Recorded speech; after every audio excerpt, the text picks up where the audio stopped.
What the Ladybird Heard at the Seaside. Written by Julia Donaldson, illustrated by Lydia Monks. One July, when the sun was high, the Ladybird took to the clear blue sky. She spread her wings in the summer breeze and flew over farms and fields and trees. She flew and she flew as fast as could be, till at last she came to the deep salt sea. And the sea lion roared, and the seagull shrieked. And the mermaid sang, and the dolphin squeaked. The crab went snap, and the shark went gnash. The whale's grey tail made a mighty splash. The dogfish barked, and the catfish purred. But the ladybird said never a word. But the ladybird saw, and the ladybird heard. She saw two men in a camper van, with swimming trunks and a cunning plan. They were Hefty Hugh and Lanky Len, up to their wicked ways again. Said Lanky Len to Hefty Hugh, "I tell you what we're going to do. We'll lie in wait till it's 12 o'clock. Then out we'll swim to the mermaid's rock. The mermaid's hair is very long. She combs it while she sings her song. But when it's night and she's fast asleep, then tiptoe onto her rock we'll creep. And snip, snip, snip, we'll cut that hair so very long and very fair."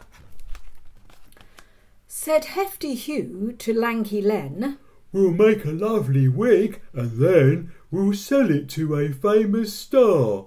What brilliant brainy blokes we are!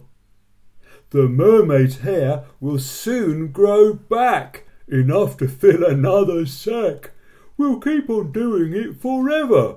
We've hit on something really clever." The little spotty ladybird, who hardly ever spoke a word, told the animals what she'd heard.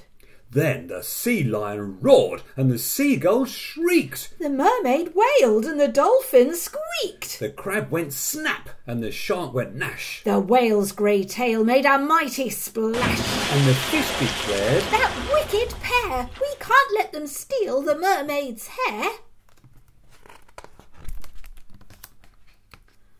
But the ladybird had a good idea, and she whispered it into every ear. Whisper, whisper, whisper, whisper, whisper, whisper, whisper, whisper.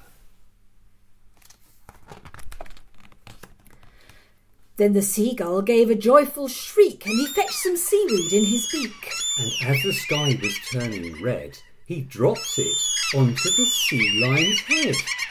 Then as the sky was turning black, the sea lion climbed on the whale's humped back. The clock struck 12, and the two bad men, Hefty Hugh and Lanky Len, flip-flapped down to the salty sea. It was cold and dark, but they laughed with glee.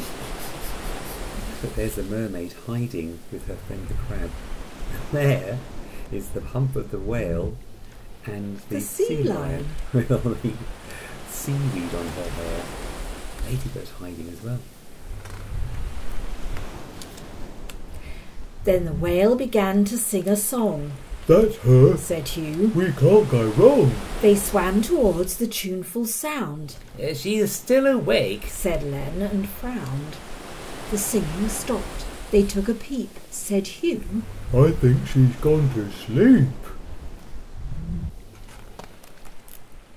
Up they climbed with their big brown sack onto the whale's enormous back. And snip, snip, snip, they started snipping. "This hair," said Hugh, "is damp and dripping." "What's more," said Len, "it's awfully tough. Our scissors can't be sharp enough." They're trying to cut the seaweed with their scissors. There's the mermaid hiding. Then, "Help!" cried Hugh. "This rock is heaving. I think we better both be leaving." But Len replied, "Just one more snip."